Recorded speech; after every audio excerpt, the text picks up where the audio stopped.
在地球开会是最烦的，在火星开会是最爽的，因为我们是火星情报局。看起来！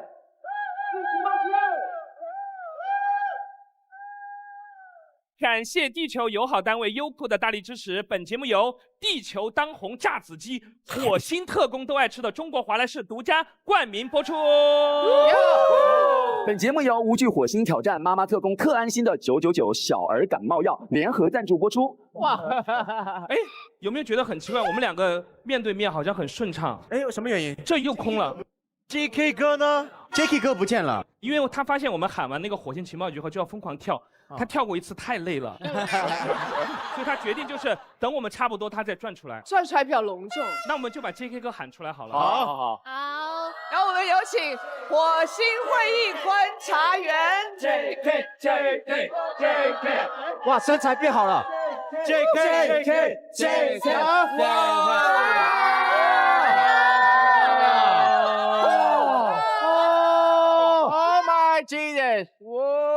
这是 JK 哥吗 ？JK 哥大变身，哇！哎，娜扎，哇，娜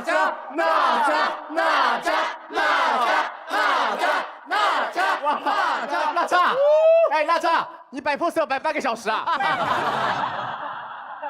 有毛病啊！下来了。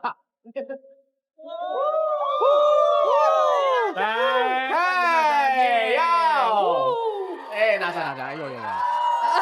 所以 JK 哥没来 ，NZ 哥来了，欢迎我们的娜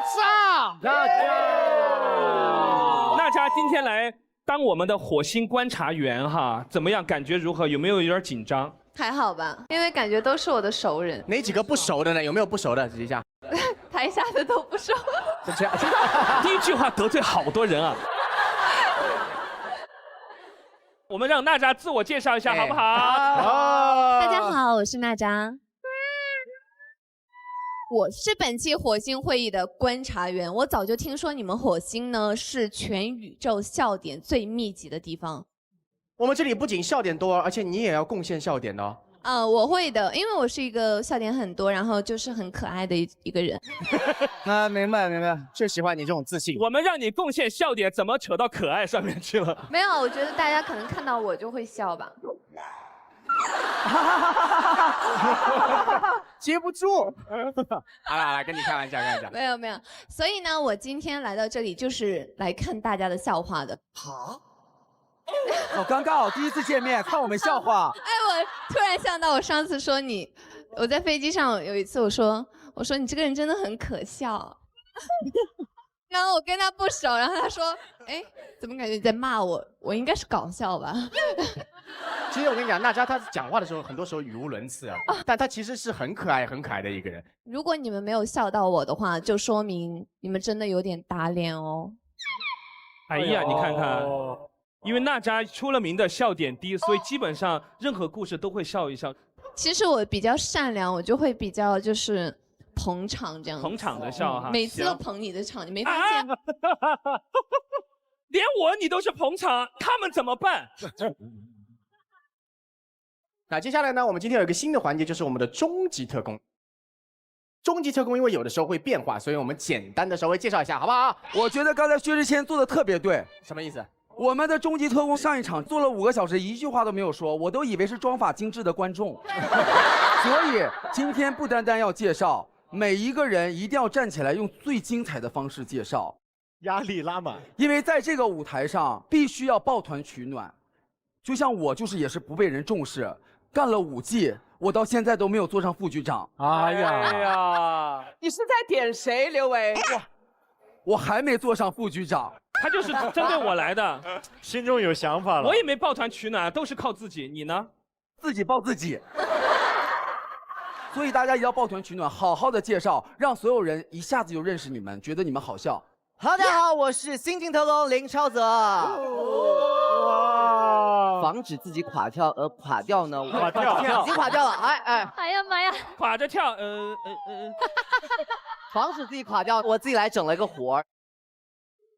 哇 ，Let's go！ 这次来到火星真的很开心，爱唱歌爱跳舞 ，ENFP， 什么什么什么我忘记了，但是有刘哥就一定行哈。对不起，终极特工不用介绍了。不好意思，不好意思，刘伟，你花了多少钱雇来的？对不起，对不起。刘维，你派林超蛇过来暗杀我是不是？一路这样旋转向我过来。对不起，对不起。刚才那一段感觉是致敬娜扎来了。为什么？因为新疆舞。大家 battle 好不好？看你们谁先转晕，好不好？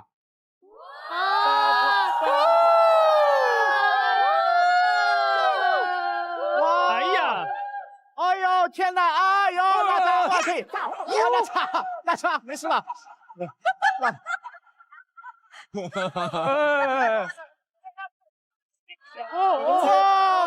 battle 一样好看，哇，太好看了！哇，那扎 OK 可以。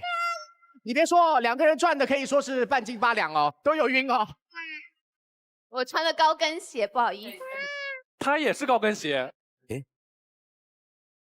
我也在高跟鞋，我也在高跟鞋。他也不低，他的甚至比你都还高。你整个人鞋垫脱掉，我看看。哎，完了，午饭档玩这么大吗？哇，好狠，这个太狠了。你看开场不要表现转圈，要表演那种上楼、下楼、上楼、下楼。来，快穿上吧。哎，我儿哥他比你矮，比一下。来，3、2、1，下楼。伟哥，赢了，你赢了，你赢了，伟哥你赢了，我的时代来到了吗？伟哥站起来了，老薛，我的时代来到了。你站起来了。谢谢超泽，谢谢，非常不错的新人呢，大家记住一下胡文轩了。好，下一位自告奋勇的谁出来介绍一下？我叫胡文轩。他就是胡文轩，刚才叫林超泽。刚才介绍了那么久，他刚才卖命卖成这样，最后谢谢胡文轩。对不起，什么呀？大家好，我叫胡文轩，朋友们都叫我帅气小伙。最近不太火，但是有点上火的小伙胡文轩。好，接下来呢，总到施展了吧？让施展来好好施展一下。大家好，我叫施展，希望能让我在这个火焰情报局的这个舞台上施展一下拳脚。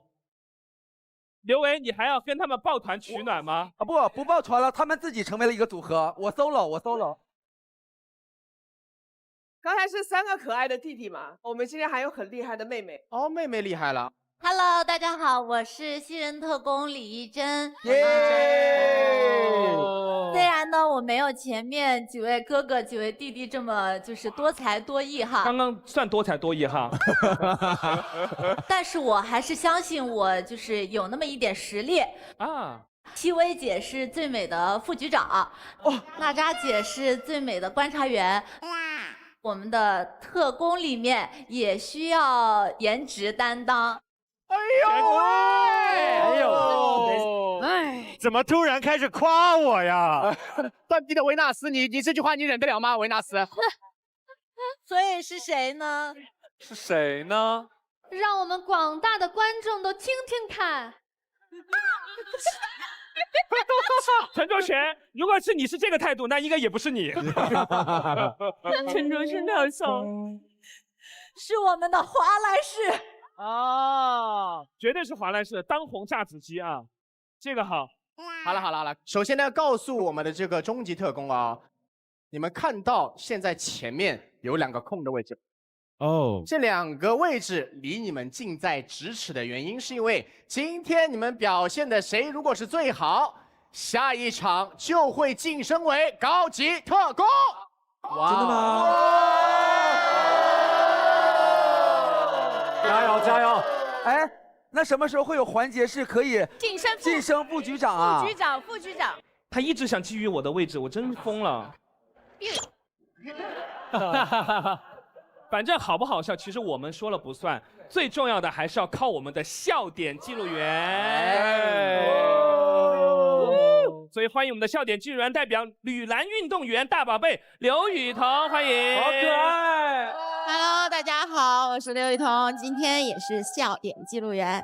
然后我们的会议呢，会从命中笑点、爆梗金句和完整故事3个维度来评价全场高级特工的笑点贡献值。逗笑观众1次，相当于投篮命中2分。如果有令人印象深刻的金句，就是投中了3分球；接梗就是助攻，跑题就是出界。而如果你没能把故事叙述完整，那就相当于抢断失去了得分的机会，大家加油哦！加油！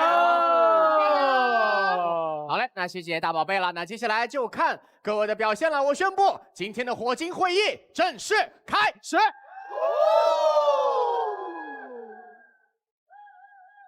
那第一个提案呢，我们老特工谁来呢？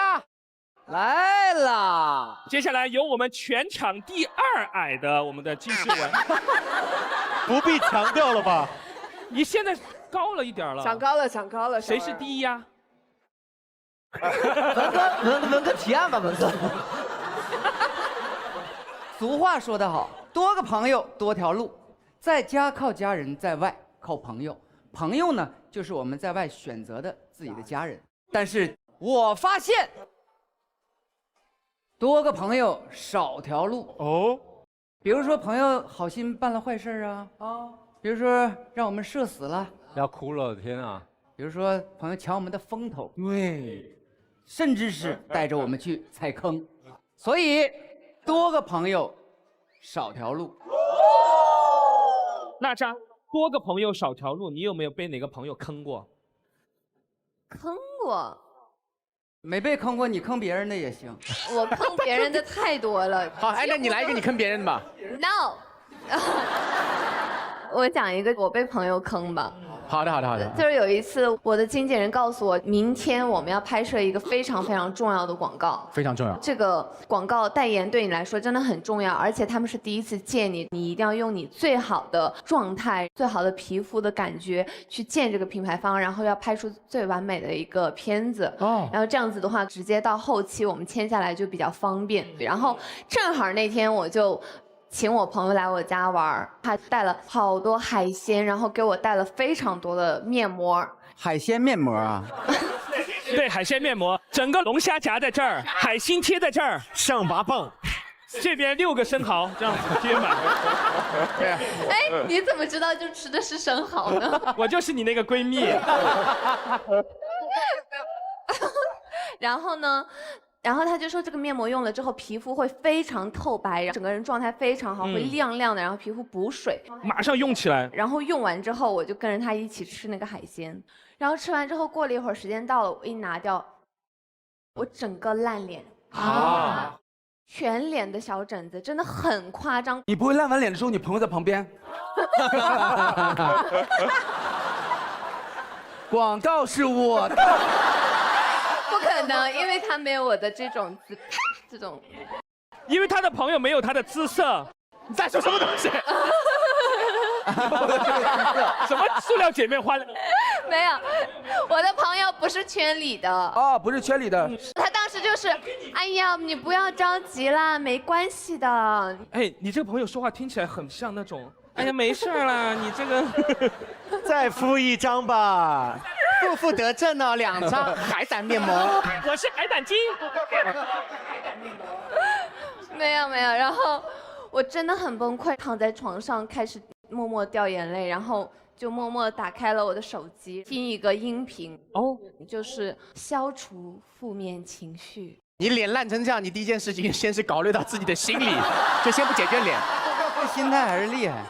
没有，我那一刻就觉得我不能急躁，我不能生气，我不能难过，我不能干。心态先调整。就是心态调整，因为我觉得已经没有几个小时的时间了，就是脸是不会恢复的。但是很庆幸的一点，第2天我真的去拍了，然后他们还是很喜欢我，还是接下了那个。整个是烂的，就很感性。就喜欢这个。那这样，我们来让娜扎教一下我们如何消除负面情绪，好不好？那他们不会睡着吧？睡着？你这是催眠的？有这个能力吗？哎，那是不是要坐在地上啊？来的，我们这样子围一圈。我们现在心情超烂。娜扎，请说话。亲爱的朋友，您好，我是娜扎。好好听哦。微微的闭上你的双眼，放松。什么东西啊？这什么东西啊？等一下，怎么会有木鱼啊？等一下，等一下，我闭着眼睛以为他在敲自己的额头。哎，我们不是要出家，导师。安静。哦。莫生气，莫生气，人生就像一场戏，因为有缘才相聚，为了小事发脾气呀，回头想想又何必？别人生气我不气，气出病来无人替。我若气死谁如意？谁如意？我就说。哇哈哈哈！娜扎，你的团队让我通知你，你那个代言取消了。想不到娜扎最后的这种解决方法竟然是出家哈！太棒了，太棒了！那祝福你哦，祝你身体健康哦，平平安安，好吗？刘维，你有没有被朋友坑的经历？这个故事是因为他讲完了之后，我突然想到的。你们身边一定有一些朋友，跟你们去逛街。让你们踩了很多坑啊！就是其实你自己没有想买，结果在他的威逼利诱下说好好看，对，哦好漂亮，好适合，写着你的名字，然后你就买了。我跟你讲，我有一天啊，就是我一个朋友想去买一个自行车，那个自行车是折叠的，然后我想说我陪他去嘛，一进去了之后映入眼帘看到了一个黄色，然后我就说，哎，这个黄色好好看呀，然后我的朋友在旁边就这样，哇，好夸张。为什么你每个故事里的朋友都是这个样子的啊？我遇到的朋友都很喜欢鼓掌。这个是季节限定，季节限定4个字一下冲昏我的头脑。主要是限定，一听到不得了哈。然后我就说啊，这个是黄色哎。这个是季节限定的大黄蜂黄。我当时听大黄蜂，变形金刚。又是折叠自行车，谁不想要？就整个人就有点激动，我就苦思左想，冥思苦想啊。左思右想，苦思左想是什么？然后我就说，哎，我们2个人如果都想要，可不可以？然后那个店员说，哎，不好意思，因为这是限定款，我们只剩1台了。然后我那个朋友，那就你买吧，我们这么好，我让给你。我瞬间就下单了，我就特别开心。然后我就决定低碳出行，以后再也不打车了。我就骑着我的那个大黄蜂黄出门，然后我骑着骑着，我就发现我旁边好多大黄蜂黄啊！你买一辆共享单车啊，神经病啊！真的。然后我就看了一下我的黄跟他的黄一模一样哎，唯一的区别就是它的上面有一个2维码，我没有。哇！可以贴一个。你是傻子吗？真的。你仔细看一下你那个车，说不定以前贴过撕掉了。你闭嘴！还有一个痕迹。他们的不能折叠。我骑的时候我就安慰自己，我说这是季节限定，这是大黄蜂黄，OK 的。我那个朋友住在酒店，然后我就骑车去找他。我骑着骑着，我离老远我就看到那个保安跟我这样。为什么？麦贵在左边，你往左边走。我真的要气死了。后来我就看我的朋友果断的下了一个单，买了一个新的颜色，然后我就马上。再见，美丽极限，爱漂亮没有终点。好笑吗？那扎？好笑。还可以哈。哦，我觉得我没有他那么浮夸。谁浮夸啊？是说刘维吗？你是在说我浮夸吗？我没有这种手不通。我们所有人为你这个故事。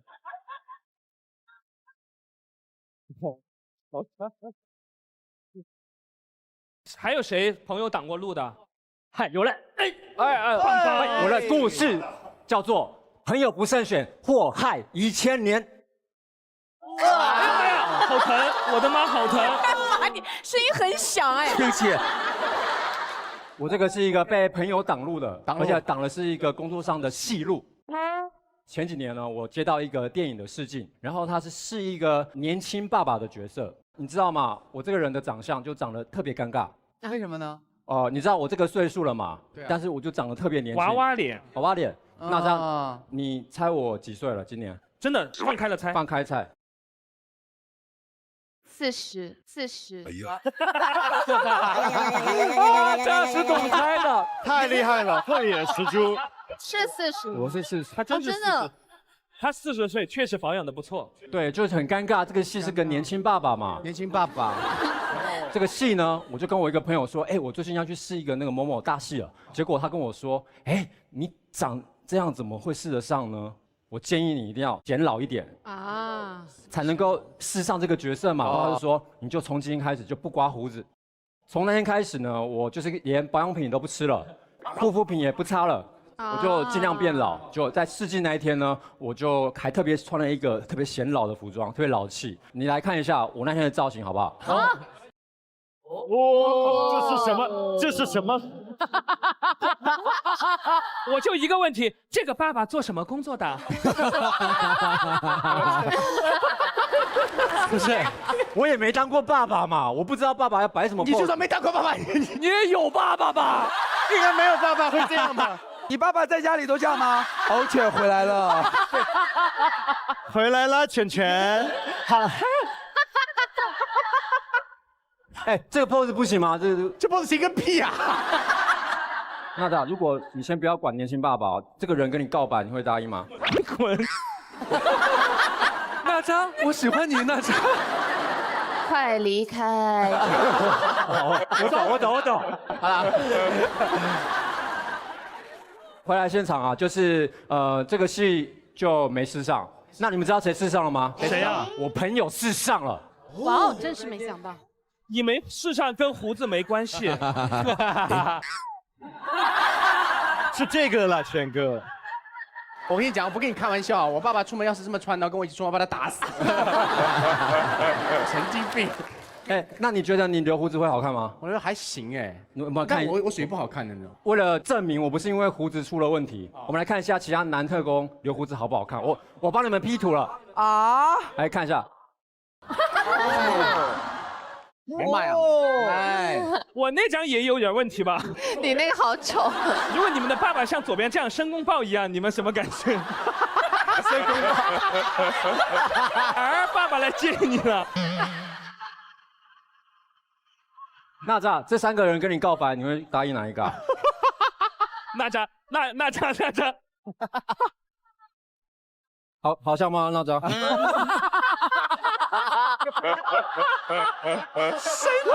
笑吗，大宝贝？好笑。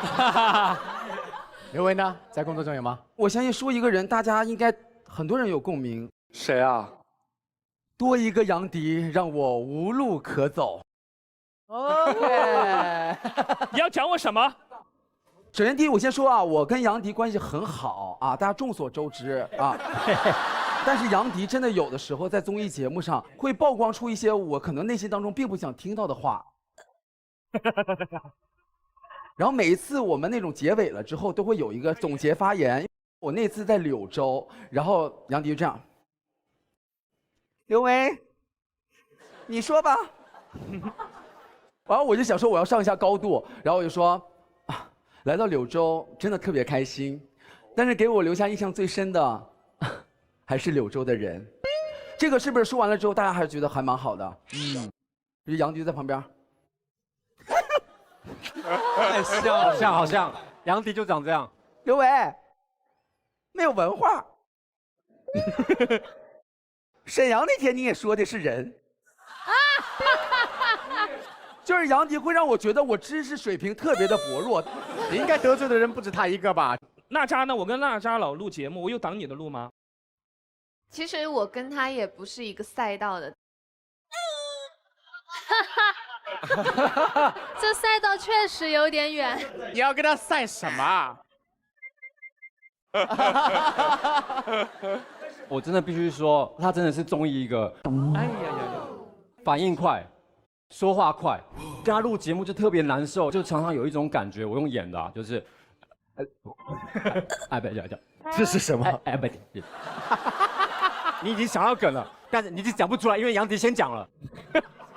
他太快了，真的。但是呢，我想到了一个大招啊，在杨迪准备开口说话的时候，拿出华莱士，全火星人都爱吃的华莱士汉堡。对，华莱士汉堡，炸鸡要炸，梗要炸，全鸡要炸。我本来可以不说话的，你说错词儿了。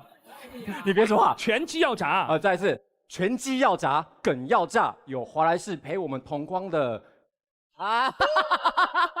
真的，迪哥都没开口。你觉得这种人，我还需要抢他的话吗？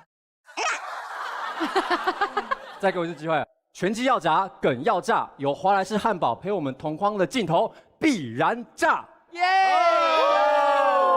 这招可以吧？这一招我确实就不能说话了，因为我也被华莱士的香味所吸引了。哎，吃一口。记得给我一个啊。耶！哇！我想到了关于感情这个部分，女生应该有很多同感的。比如说你交了个男朋友，肯定会有闺蜜给你各式各样的意见，是不是啊？我有，我恋爱的时候经常有这种恋爱判官。开庭。真的有，因为我也有这样的朋友，但我觉得我朋友呢，他倒不至于说挡了这个感情路啊，但他就经常在你的这个恋爱路上吧，就丢个香蕉皮，撒点胡椒面什么，就是这种啊，小磕小绊的。对，我男朋友呢是一个南方人啊，他是澳大利亚人。哇，好南方啊，南半球人啊。我第一次带他去见我一个朋友的时候，就希望我朋友看一下，看看是他这个人怎么样。然后我就感觉那一天整个下午，我朋友每次看我男朋友一眼都欲言又止的样子。想说不说的哈。哎，对，到晚上我就问他，我说，哎，你觉得怎么样？然后我朋友就说，你知道吗？我以前啊，就是对于外国男朋友的理解都是从美剧和这个电影里面看的，所以在我脑子里，一个外国男朋友的长相，肌肉男、帅哥。哎，对，他说，哇，我今天第一次见到你男朋友，我才知道，哇，也有这种相貌平平的外国人呢。然后我说，哎呀，那我是不是有点亏啊？他说，哦，那倒也不至于，你俩还是挺搭的。但是你这个闺蜜朋友好像什么都没有帮你分析，讽刺完你们俩的面相以后就结束了，是不是？你们两个挺配，两个相貌平平的人。对，这种情况非常多见，还不一定是他说了什么啊。比如说有一个女生朋友带一个男生给你看，最怕的他说，怎么说呢？这种事情还是看你自己，然后你就会想很多。对，倒不一定是对，不明说会说对，对，给你一点表情，有这种吗？那种哦，你开心就好。对，你们俩开心就好。你们俩像隔壁的张阿姨和王大妈一样。感觉现在在这种大城市，还有一个很重要的现象就是，但凡一个30加的女性，你找对象的时候，你但凡拒绝掉任何一个功能健全并且有工作的男人，大家都会说你呀就是眼光太高了。所以我们现在就会抱团，大家就一起来分析，我们会一起找，对，找同一个。哎，不是。这样以后别人再责怪你，你呀就是眼光太高了，你就可以说，耶，这个决定是 Rebecca、Monica 和 Veronica 做的，关我 Josephine 什么事？对，你的朋友怎么都是卡？是，还是要多跟闺蜜一起决定，这样的话自己压力小一点。哎，你们谁身边也有这种类似的好朋友，就是经常插手你的感情？有，那个时候我在上大学，我当时喜欢上了一个女生，我当时表达喜欢的方式是给她每天带一盒酸奶，很可爱。后面呢，发现她把那个酸奶给她班上的别的同学都喝了，但她自己就没喝。哦，就是看不上你的酸奶。对，然后呢，我就把这件事情告诉了我朋友，我朋友说我从根本上就错了。他说首先你应该送草莓味的酸奶，然后呢，他把酸奶拿过来，他用红色的笔在那个酸奶的那个口上画了一颗爱心。哇，好脏哦！他还给我提供了一个非常重要的线索，就是那个女生她经常看美剧，她说你可以跟她说话的时候用英文。哇，一套一套的。但是当时我觉得他说的非常有道理啊。然后呢，那个时候我就拿着粉色的酸奶，上面画着爱心，我说 this。你还是说的是重庆话，那个是。This is pink milk. Pink milk. 粉色的奶。Do you want to drink it? Only one for you. 哦哟。然后呢，当时他就用四川话，他说：“哥儿，你是不是有病啊？爬远点。”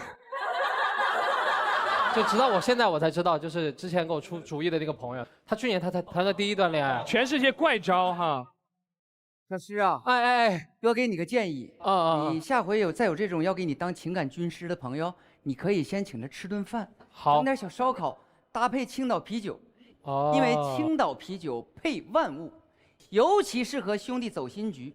喝青岛啤酒，杯杯皆人情，一切在酒里。大家有没有发现，我们吐槽的朋友，我们都没有跟他绝交，对不对？对。越是这样的损友，才会在那种事情最应该表达他态度的时候，说出真话在你的身边。所以这样的朋友其实没有让我们少条路，反而我觉得多了一条路。对啊，其实多个朋友少条路，我觉得这件事情是每个人最后必须经历的一个归宿。我觉得人生到最后就很简单，2、3个朋友，一条路，2、3杯茶，然后绿水青山，就是这样，仅此而已。哦。不用去指望很多的朋友帮你去铺路，你自己走出来的才是路。这个提案已经结束了，如果觉得这个提案有共鸣的话，大家拍桌支持，请表决。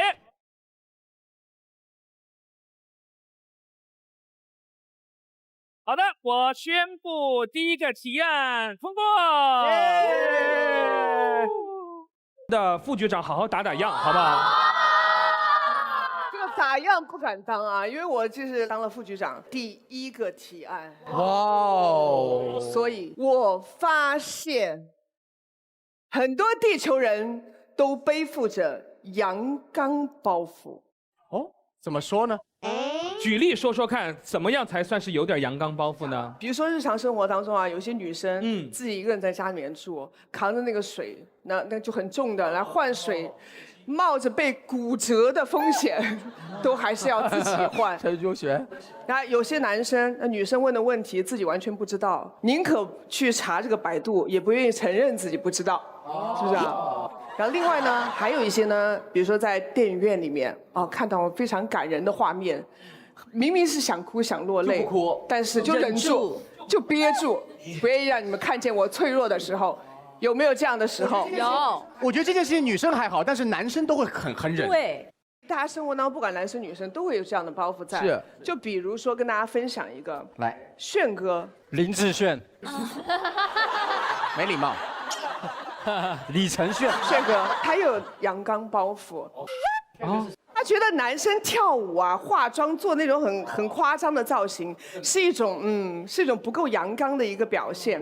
你让他是在北美长大的嘛，他跟他一帮那个 homie 们，平时都是那种 What's up? Yeah, that's right. 对，AKA 就这种这种感觉很有力量感的，很有力量感的。但他那个感觉不太融入那些。不会。不是吗？我们看一下他以前的样子。以前跟他 homie 玩的样子，哇！年轻的时候他是这种比较痞帅的，哇，就觉得我自己是最酷的我非常 real， 就是那种感觉哈。就他就在这个时间段的时候，他去了韩国，就有一个星探发现他了。就劝他去男团。然后他说啊，男团啊，那不是要跳舞啊，然后要就是化妆啊之类的。他开始是很排斥，但家人说，那反正你也在这待着，你就去试试看嘛。然后他就去试了，然后试了之后，哎，还就成功成团了。哇，很帅啊，花美男哎。但是这件事情，他始终都没有告诉他美国的朋友。哇，因为他觉得他有点丢脸。就是那种男团啊，那种唱跳啊或之类的，他觉得完全两个风格。然后那个大概是在2年之后了，突然有一天，他的朋友给他发了一个邮件，然后把他在韩国的新专辑，还有他这个专辑当中的一个他单独的一张内页发给他。哇！就说 It's you, really？ 就是很质疑。哇，被羞辱啊！那个时候他就觉得我的阳刚包袱掉了，然后哎呦，这个装晕，这个整个好丢人啊！其实炫儿哥这个炫哥这个阳刚包袱，我其实是感同身受的。怎么说呢？因为早期的时候，我刚当艺人那会儿，我也觉得过重的精致的妆容，我也是觉得脸上有点多了。男孩子我画什么画？尤其是我那个时候早期是很多外景节目嘛，自然光拍到脸上，外景多好看。但早期的节目真自然呀。你知道我那一刻突然发现我还是需要一点包袱，是因为我有一天在家里看我的节目，那个时候我右脸痣非常多，我在电视上突然看到我在那边吃一个那种凉拌菜什么东西，就是右脸在那边吃，然后我那个时候那个烤瓷牙还是不是很好的那一副，就很爆，我真的以为是一头驴。然后我那一刻我说我还是要化妆，我一定要把我右脸都。就烤瓷牙要换一副好的，然后右脸该遮瑕的都遮起来。我到现在为止，我这个包袱都还在的。录节目能站左边我就站左边。你还要想左右脸？我什么话了？我去你演唱会的时候给你发了微信，你想一想。我想不得了。我说薛之谦演唱会是要 cue 我们是不是？镜头从左边拍。这么细啊，迪哥。其实没有什么区别的感觉。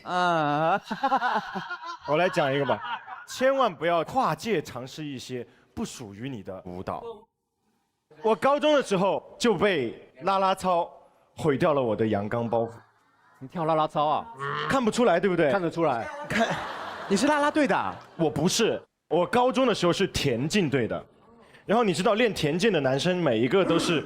七哥说的那种特别有这种阳刚包袱，就听不得别人说不行。然后有一天，我们的田径的群里面，突然教练发了一条信息，说今天学校的图书室楼顶要搬书，没有体力的同学就别去帮忙了。哎呦，这话说的，我能忍吗？这一定根本忍不了。对，穿条拉拉裤就去了是吧？什么拉拉裤？没穿，没有，不是什么没穿，穿了。拉拉裤，然后我们上去一推门就看到里面6、7、8、2、2、3、4，然后我们就觉得不对，只有一帮女孩在跳啦啦操，骗过去的，被骗了啊！男孩不愿意跳啦啦操，只有一件事情不能接受，就是那条裤子。对，真是看不了，桃姐，很恐怖，衣服也很吓人。但是衣服紧 OK 嘛？裤子别说了，我都穿了。然后我们田径队的3个男孩还要在练田径的课余时间练啦啦动作啊。顺动作的时候，田径队的朋友过来，我们就立刻要假装在练田径啊。然后有人来了啊，这个没有这个动作，没有这个动作了，可不可以忘了这个动作？然后关键是那一次，我们的那支队伍拿了重庆市南岸区的1等奖。哇！练了2天的时间，然后其实大家都觉得哇，但是我们说实话，我们田径队的3个男生第一想法就是不要被别人知道，无名英雄这件事情，对，就过去就好了，低调。结果我们学校的广播每天中午都念一遍。张延琪同学，张延琪。陈新正、林凤洲、臧生同学，那个你自己名字念一遍就算，一共4个，我都记得，真的很可怕。那你还记得这套操吗？对，想看，好想看，来。但是啦啦操不能一个人跳，它不是一个 solo， 它是一个组合。没关系，在火星。你干嘛脱衣服啊，哥？在火星，怎么会没有兄弟？哇！准备这么充分的，快来吧！这么穿的，哇，我无法接受，我无法接受这个火焰的图案。哇，谢谢，好贴心啊！哇，我手指要扣在地上了。今天我们就放下我们的阳刚包袱，放下好吗？任何一种美丽都是美丽的。把这段啦啦操送给你，大宝贝，迟到的祝贺。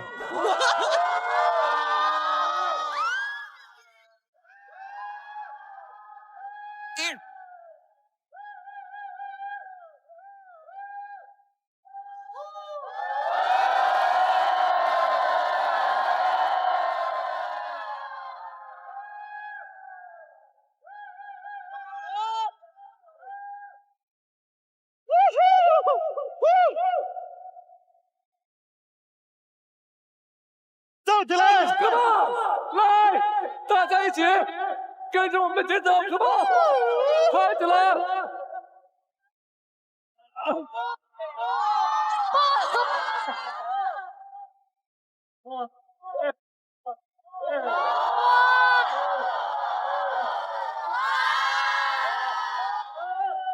等一下，我们要来记得喘气，喘气。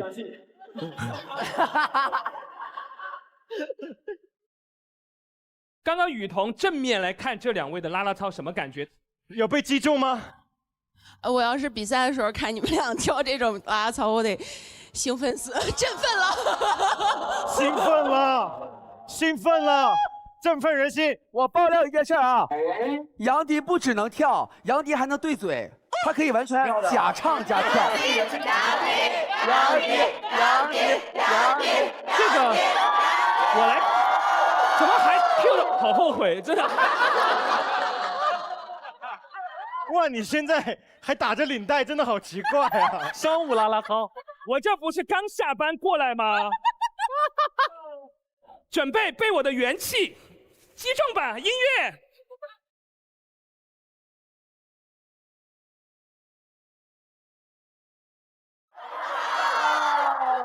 哎呦妈呀！怎么有二人转的味道啊？哎，他口型对得很准哎。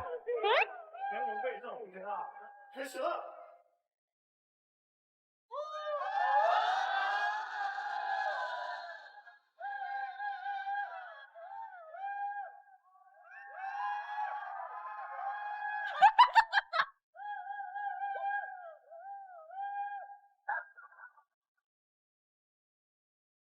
哎，够了！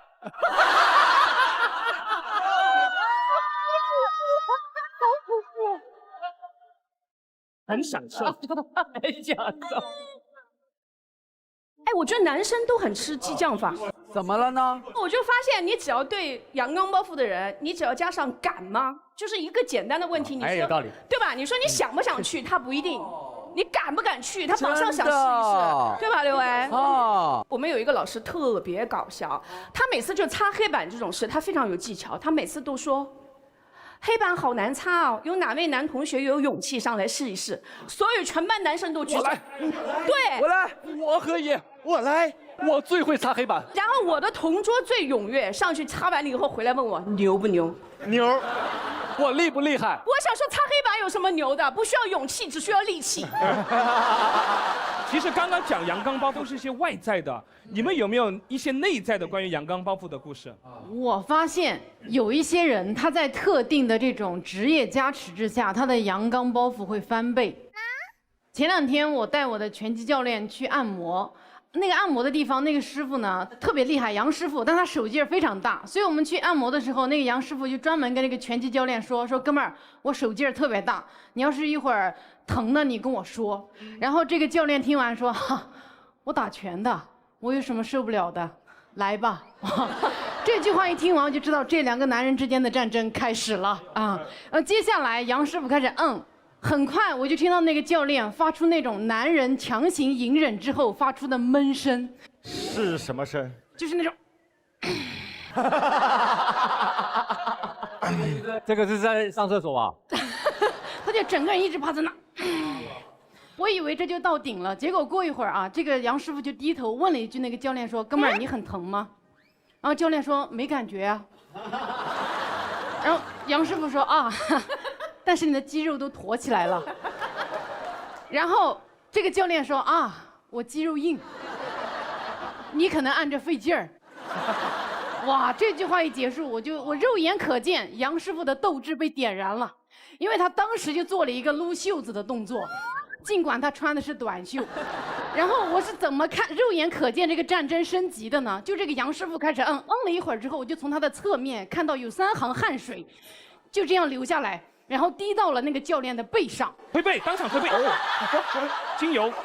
然后再过一会儿，我就发现那个按摩床上面那个 C 脸的小孔下面也开始滴水，你也不知道是泪水还是汗水。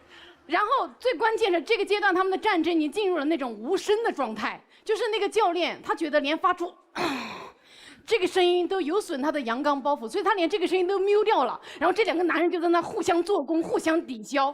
然后很荒谬的一幕发生了，就是我在那按了这么久，我第一次在按摩室里面听到了床叫。然后那个床就在那咯吱咯吱叫了半天，好不容易按完了1个小时过去了，那是第一次杨师傅没有问要不要加钟。哎，然后呢，到了第2天，我想说教练也休息好了，我就想找教练去打拳，结果教练告诉我他当天休息，然后我就想你休息，那我也休息，我去按摩一下，我就问杨师傅，结果他也请假了，2败俱伤。对，我就觉得有一些这种职业确实会让很多人觉得硬撑啊，我不能输，对。别说职业了，我告诉你，硬撑的事情就阳光包袱，我身边也有很多。我们聊的是阳刚包袱。阳刚包袱嘛，阳刚包袱，开玩笑，我口音没那么烂吧？啊有。好了，阳光包袱，我跟你讲，哎，我没意思哦，我讲错了。你把阳刚说10遍，阳刚有毛病啊，是别莫名其妙。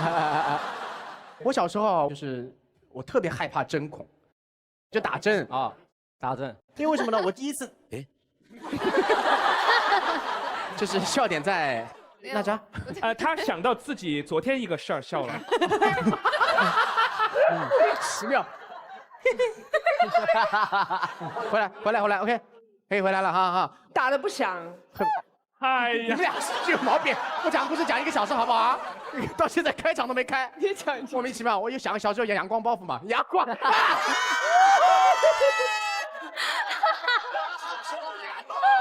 完了。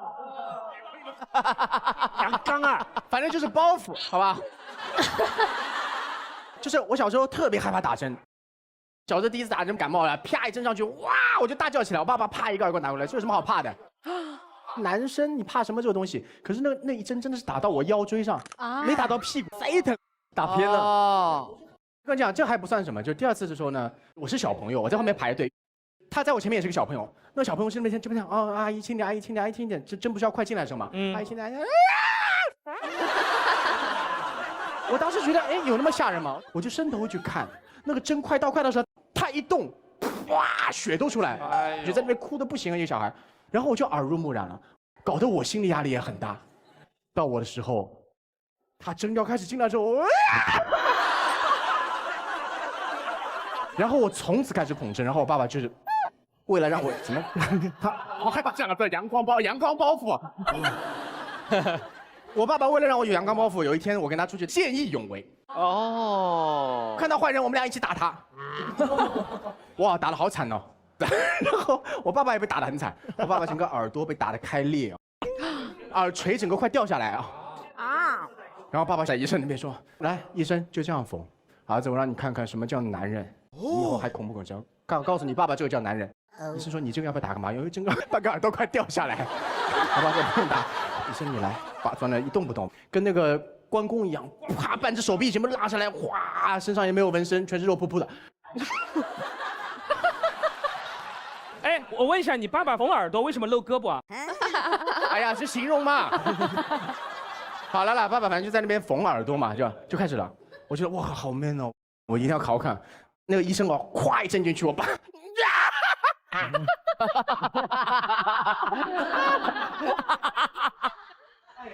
然后我。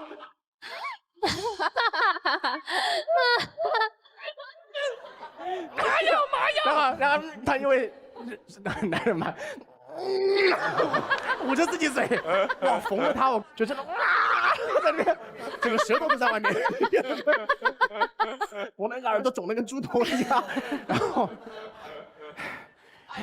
走回家，我就耳濡目染，从此以后我还是在怕针，就是没有搞定这个问题，我就知道一定要有阳光包养。然后我的儿子就是来了，他也看到，第一次打针肯定会很害怕。然后有一次后来我生病了，儿子就在旁边，我让你见识见识，爸爸什么叫男人。然后医生就过来给我打，我不跟你开玩笑，我当时被打成什么样子？我给你们看一下一张图片，就能证明我当时有多恐慌。看一下，哇啊，这么夸张？好夸张啊！这个你能看得出来，这是汗毛孔里面的汗。我就紧张到这种程度，我打针的时候，我硬忍哦。一针下去，忍完以后，我给儿子一个很自信的笑容。不疼吧？哎，我还跟你讲，真有用。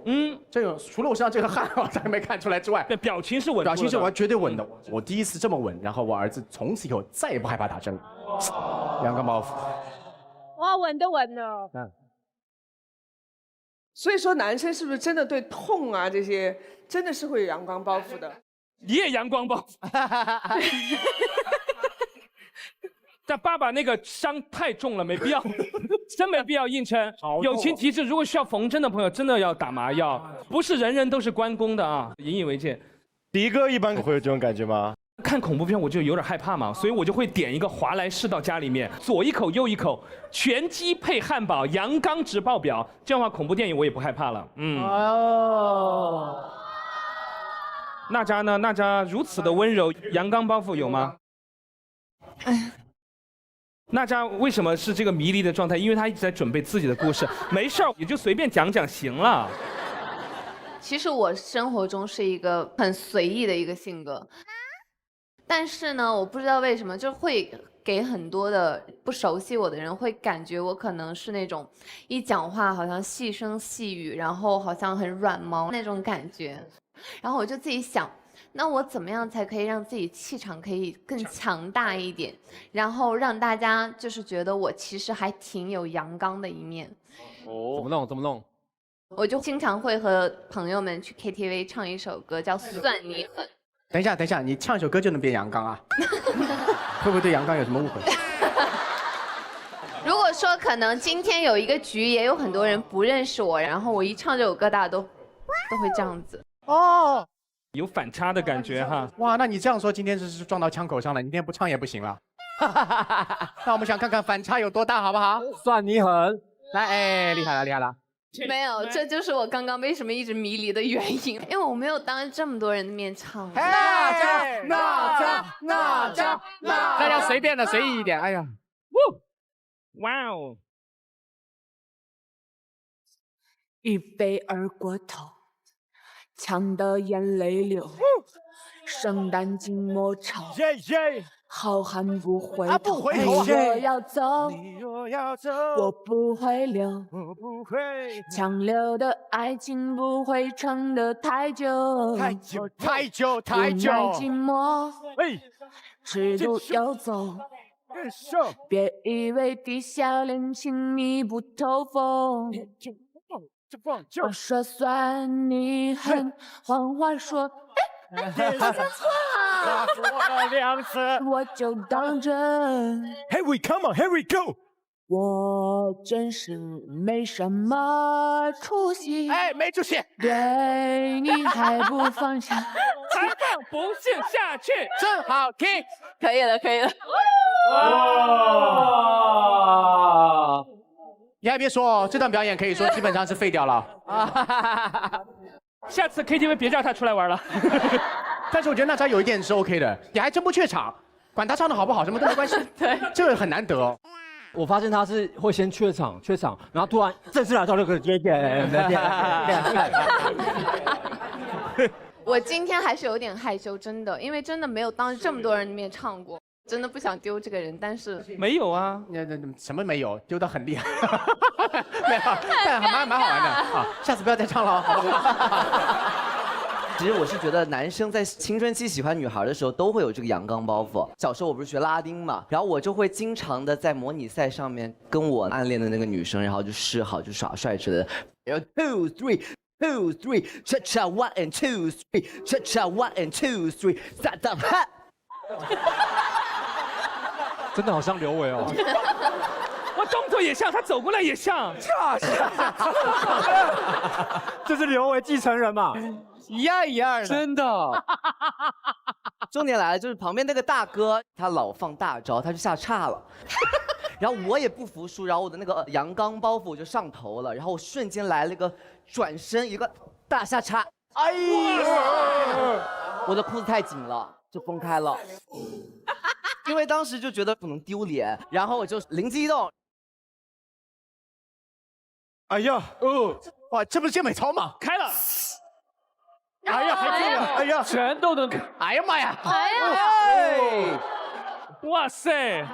然后还要跟那个女生互动。啊，还要互，还要互。女生这时候开始跟他互动了。好，这时又来个男生跟你互，另外一位来了。哇，好，抢夺，抢夺，非常好，两个人都使出了绝招。要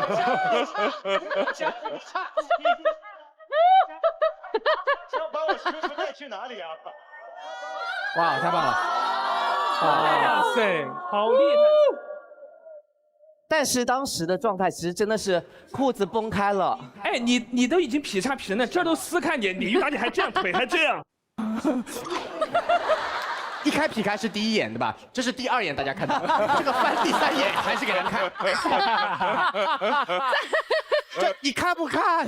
看我，我练了，为了你。就很想说用招救一下自己，但没想到分了3、4粒。好，谢谢。哎，不容易，不容易，太拼了。我跟你讲，还有一种阳刚包袱，哎，就是酒桌上的阳刚包袱。有，咱们就是不论男生女生，哎，甭管我喝的是水，喝的是酒，你只要举杯我就得干，酒满杯，情满怀，不喝这杯没未来。哇，棒嘿！怎么会？咱就是说，哎，有一天，哎，我跟杨迪，哎，咱们收工了，一起出去喝酒。杨迪，你干嘛瞪我？怎么说？啥口音了？整这儿来了。每次我和杨迪跑完同一个通告，都会约着整点小串儿啊，喝点青岛啤酒啊。然后咱们录节目，当时也有一些好朋友。然后杨迪喝高兴了，说：“来，我把范丞丞和黄清纯都叫来，助助兴。”什么鬼？没有，开玩笑。你把我讲的好像《封神榜》一样，纣王。刘维这个人为了想坐我副局长的位置，不惜在外面造谣。那你来说，当时他们组合都跟我们一个活动，对，那会儿还在跟黄新纯和范丞丞在聊天。对，我跟黄新纯聊天。我说那就把他们喊出来一起吧。人黄明昊不是没来嘛，说的我好像纣王一样。妲己，别乱说。然后黄新纯和那个范丞丞来了，我当时很惊讶，因为很晚了嘛。我说哇，好厉害呀！然后杨迪就看着我就跟我说，还是我。用我前辈的身份压他。闭嘴吧你！综艺纣王，综艺纣王听上去好恐怖。录节目的时候无所谓，一到节目一录完出来玩啊，晚上。纣王叫你，谁是综艺妲己？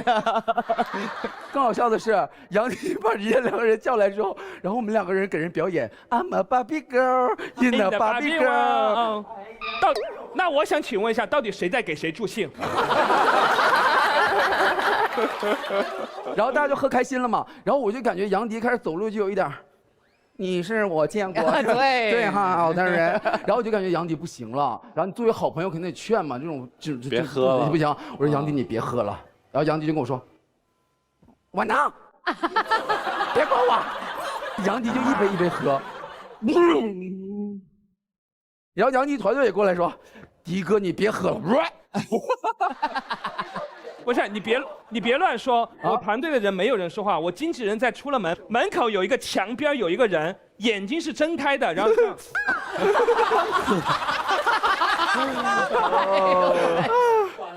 然后这边喊他。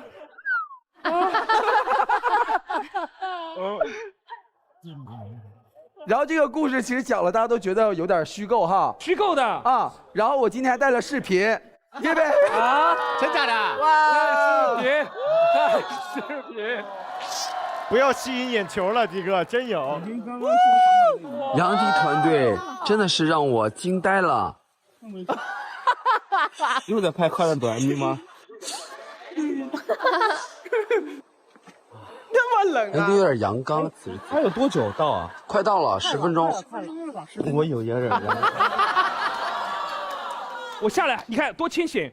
你看我那个表情很好，对，我当时都那样，我还在问还有多久到要回酒店。对，而且我当时拍你，我还说了一句多阳刚啊，好可怕！17年的事儿了，今天派上用场了。还记得，像刚刚这种情况啊，后辈啊多少在前辈面前都会有点放不开。我们啊几个吃着烤串，喝点青岛啤酒，哎，都放开了啊。其实青岛啤酒特别适合这种朋友坐一会儿的局，不仅能缓解压力、加深友情，还能让大家重拾心情，千万种情绪啊都在酒里呢。今天晚上必须聚啊！哎，有事儿给你们说。哎，我能举报个事儿吗？说吧，请讲。刚才在讲故事的时候，敖犬一直在我对面排练自己的表演，是这样。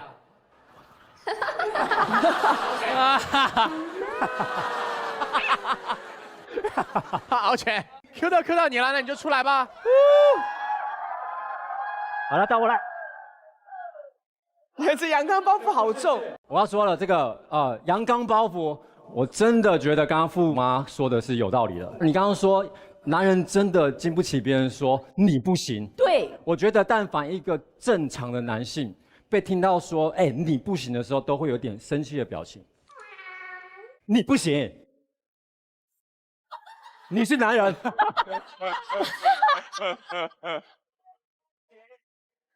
你不行，你不是男人啊！你不行，你才不行呢！你看生气了吧？但是我就是自然反应啊。对，就是会这样。就是我并没有多想哦，就第一自然反应。你是正常的男性。对，嗯。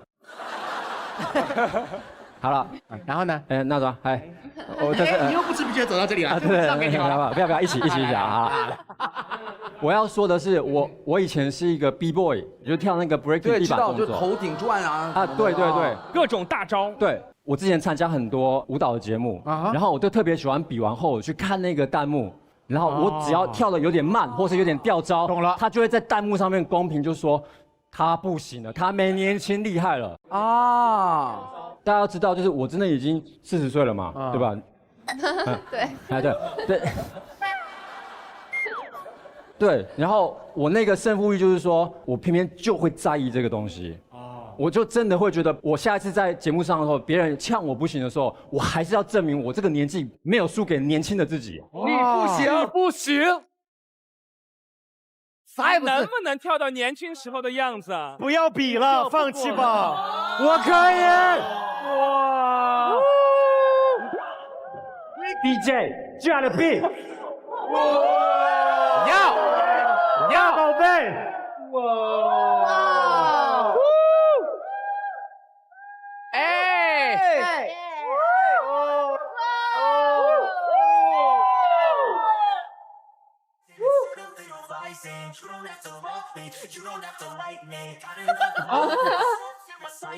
哇！哎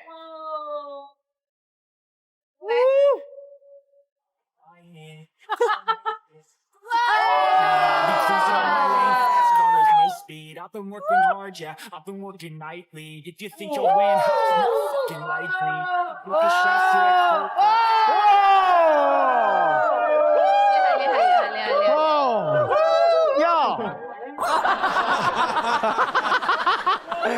我行，你把手放下来，怎么不行嘛？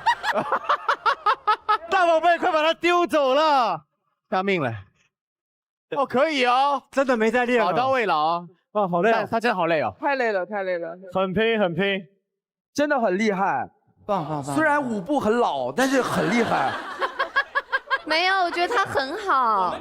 完了，他开始帮你说话了。完了，没有，他刚刚在这里做的有一个动作非常难，铁门槛儿，铁门槛是很难的。天啊，他在跟我吵架，娜扎在跟我认真的吵架耶。没有，娜扎，你觉得我刚刚跳舞的时候像几岁？像还是40。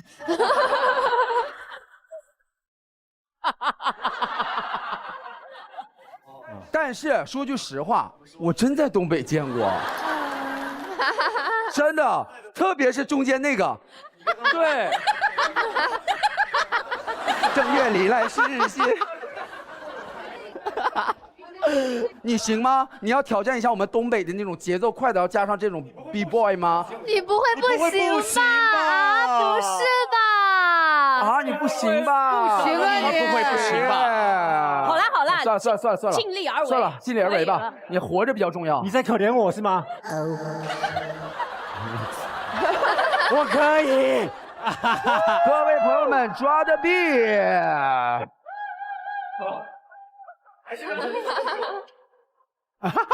好奇怪啊！你看，哎，有那个意思啊，有那个意思很东北，是不是很东北？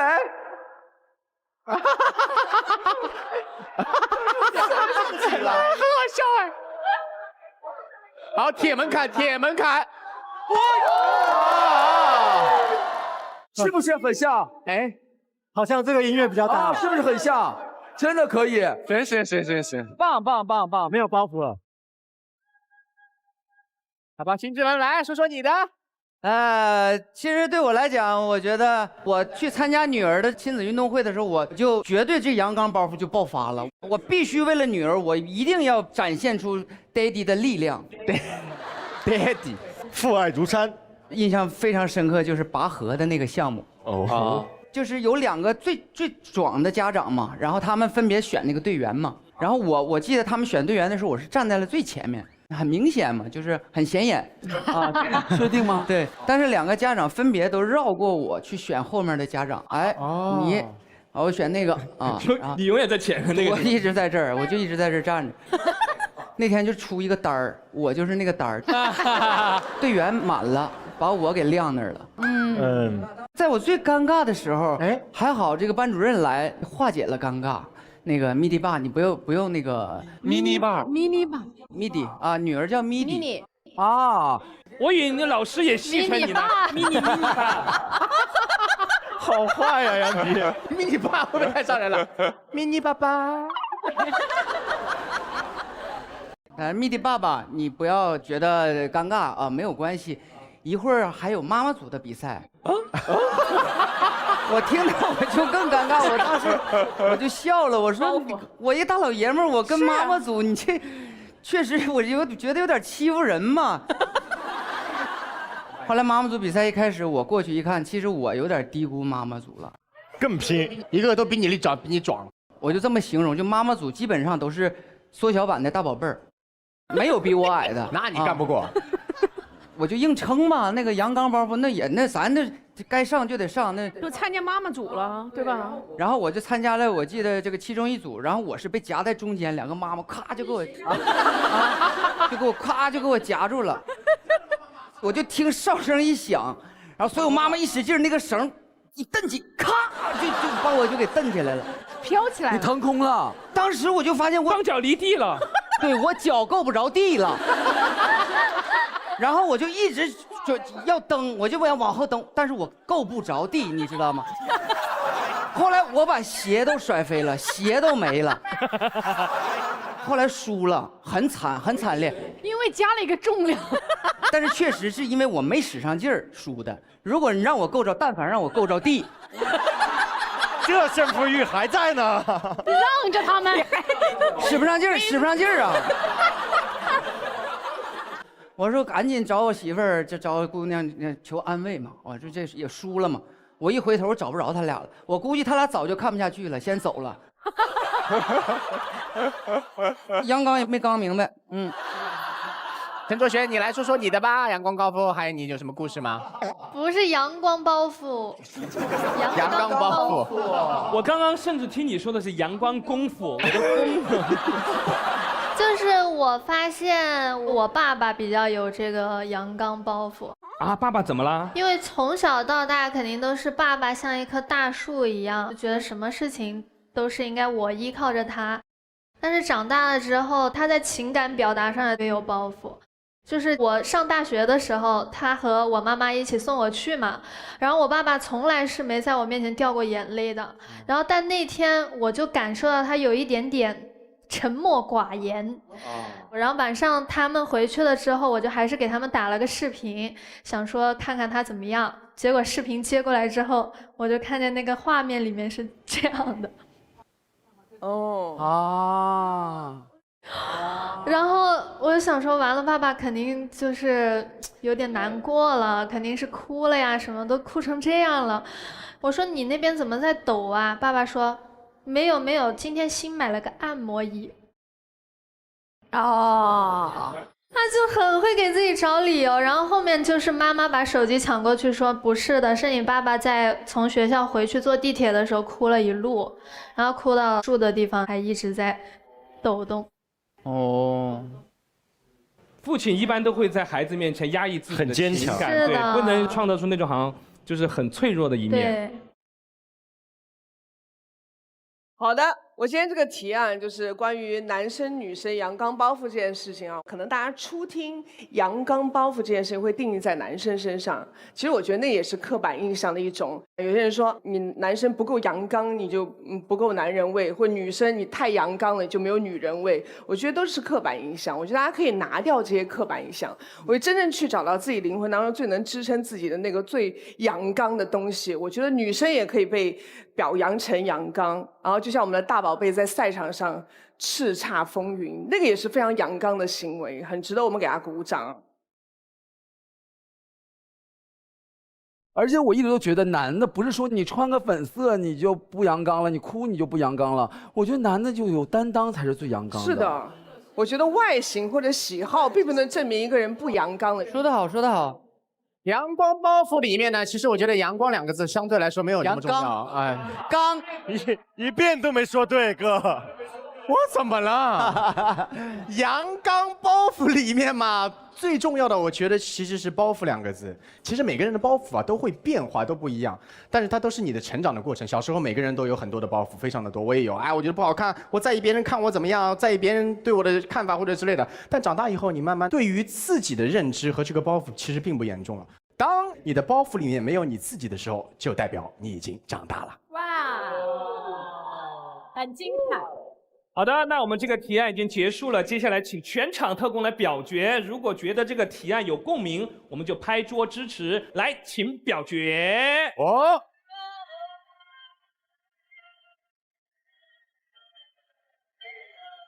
好的，一致通过。今天的提案部分就到此结束了，马上要进入我们最终的王牌特工评选环节。那问一下我们的火星观察员娜扎啊，今天哪一位特工最戳你的笑点？你不会说你自己吧？你也不错哦。哎，我觉得刘维很好笑。谢谢。接下来我要宣布的是，今天的可以晋升为高级特工的这位拥有12个笑点的同学就是林超走。谢谢大家。小刘维之称要弟弟们，我要收拾收拾升咖了。神经病啊你！真的升咖了，来，哟 man， 帅！那么我接下来公布一下本场贡献笑点最多的3位高级特工，他们分别是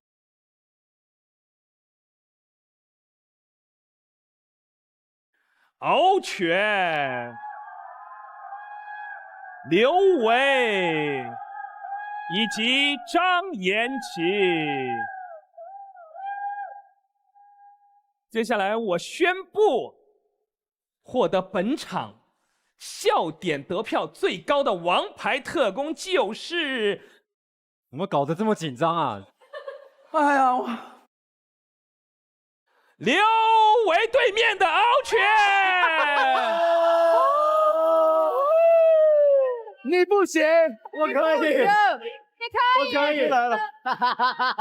在我们火星情报局有一句老话：拳击汉堡有营养，特工吃完变局长。所以希望每一位王牌特工都可以更进一步，成为像我这样的局长接班人。那接下来有请我们中国华莱士的品牌大使，周五不加班的小白鸡为我们呈上王牌特工勋章。快乐星期五，散会记得去华莱士吃全鸡哦。接下来有请我们的火星观察员娜扎为王牌特工颁发特工勋章。好了，恭喜敖晨！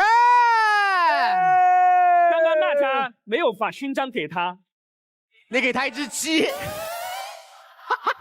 有请我们的火星观察员娜扎为王牌特工颁发特工勋章。哇哦！恭喜敖犬！太棒了，恭喜敖犬！本期火星情报局会议就开到这里了，我宣布火星情报局第6季第2次会议圆满结束，下回见。